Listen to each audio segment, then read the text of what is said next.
In this video, we explore one of the most controversial arguments about the Israeli-Palestinian conflict, that the notion of a distinct Palestinian identity was not organically formed, but rather fabricated as part of a Soviet geopolitical strategy during the Cold War.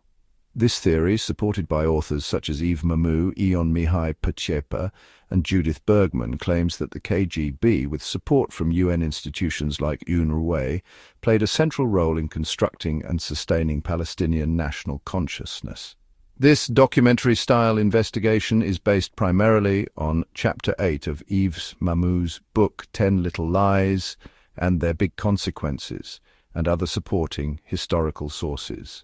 After the United Nations voted for the creation of the State of Israel in 1947, the Soviet Union initially supported the new state, seeing it as a potential ally in the fight against British colonialism. However, as the State of Israel aligned itself more with the United States, and with many Jewish immigrants to Israel coming from the United States, Stalin reversed course. By 1949, relations were strained, and the USSR cut diplomatic ties in 1953. During the Suez Crisis in 1956, the USSR accused Israel of being an imperialist base threatening progress in the Middle East. This initiated a long period of Soviet hostility toward Israel and support for Arab nationalist movements. The Soviet Union developed a rhetorical strategy to delegitimize Israel by redefining Zionism as racism. Already in 1965, the USSR tried to introduce a resolution at the UN Commission on Human Rights equating Zionism with Nazism. Though initially rejected, the effort bore fruit in 1975 with UN General Assembly Resolution 3379, which defined Zionism as a form of racism. Soviet propaganda shifted focus from Jews as individuals to Zionists as political enemies. This rhetorical move allowed the Soviets and their allies to attack Israel's legitimacy without appearing anti-Semitic. A key claim presented in Yves Mamou's book is that the KGB played a central role in the fabrication of a Palestinian national identity. Ion Mihai Pachepa, a former Romanian intelligence general who defected to the United States, recounted that the KGB helped transform Arab refugees into a people for propaganda purposes. He described Yasser Arafat as having been trained at the KGB's Balashikha Special Operations School and claimed the KGB altered his identity to show he was born in Jerusalem instead of Cairo. In 2016, Israeli researchers Gideon Remez and Isabella Ginor presented evidence from the Mitrokin archive that Mahmoud Abbas, Arafat's successor, had been a KGB informant in Damascus during the 1980s.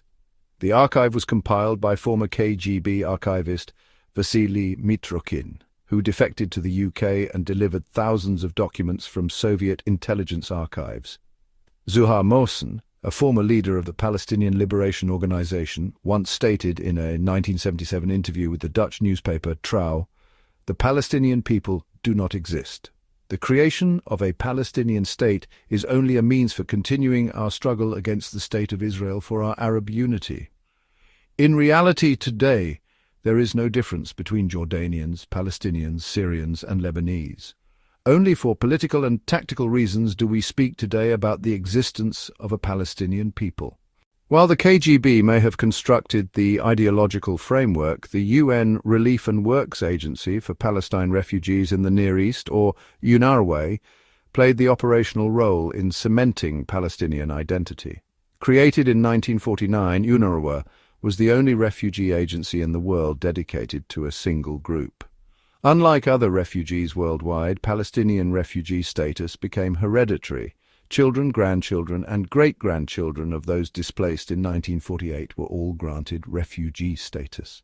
UNRWA camps evolved over the decades into permanent settlements with schools, medical services, and social programs. By 1965, UNRWA officially expanded the refugee definition to include descendants. The right of return was taught in schools, reinforced through curricula that often portrayed Jews as enemies and Israel as illegitimate. These narratives contributed to a strong national consciousness centered on grievance and victimhood. The Palestinian identity has often been portrayed as one built on grievance and loss. Yves Mamou notes how Palestinian nationalism was forged not through organic cultural development, but as a collective memory of loss and injustice, nurtured in refugee camps. The voice of the Palestinian people, their struggles and their resilience are highlighted, showing a complex and multifaceted identity. Terms like Nakba, catastrophe, were used to frame the 1948 events as a continuing crime that justified resistance. The narrative explores the emotional and psychological impact of displacement and conflict, emphasizing the human aspect of the Palestinian experience. According to Mahmoud, this sustained victimhood has hindered Palestinian integration in Arab host countries. Unlike Jordan, which granted citizenship to many Palestinians, other Arab states kept them in a limbo state, stateless and dependent on UNRWA aid. This decision, Mahmoud argues, was intentional. Arab leaders reportedly believed integrating the refugees would weaken the Palestinian cause. The idea that Palestinians were refugees in perpetuity created a unique political tool used against Israel and preserved as a political asset by both Arab regimes and international institutions. Interestingly, even some Palestinian leaders have at times admitted the artificial nature of Palestinian identity. Half of the Palestinians are Egyptian and the other half are Saudi, said Fathi Hamad, a senior Hamas official. Edward Said, a prominent Palestinian-American intellectual, acknowledged the challenge of proving Palestinian historicity because of the lack of documentary evidence of a unique cultural or historical tradition. Fathi Hamad also once said, "Who are the Palestinians? We have many families called Al-Masri, Egyptian, whose roots are Egyptian. Egyptians, they may be from Alexandria, from Cairo, from Dumyat, from the north, from Aswan, from Upper Egypt. We are Egyptians, we are Arabs, we are Muslims." Yves Mamou's book builds a detailed argument that the Palestinian identity was strategically constructed through Cold War geopolitics, principally by the KGB, and institutionalized by UNRWA. Whether one fully accepts the thesis or not, it is clear that Palestinian nationalism as we know it today was shaped significantly by outside forces, particularly the Soviet Union and UN agencies. The consequences of this construction are still felt today in political rhetoric, armed conflict, and global diplomacy.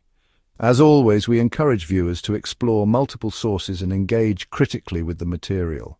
Sources include Yonmihai Pakepa, The KGB's Man, Wall Street Journal, 2003, Yves Mamou, 10 Little Lies and Their Big Consequences, available only in French, Mitrokhin Archives via Churchill Archives Centre, Cambridge University, and Adi Schwartz and Einat Wilf, The War of Return 2020.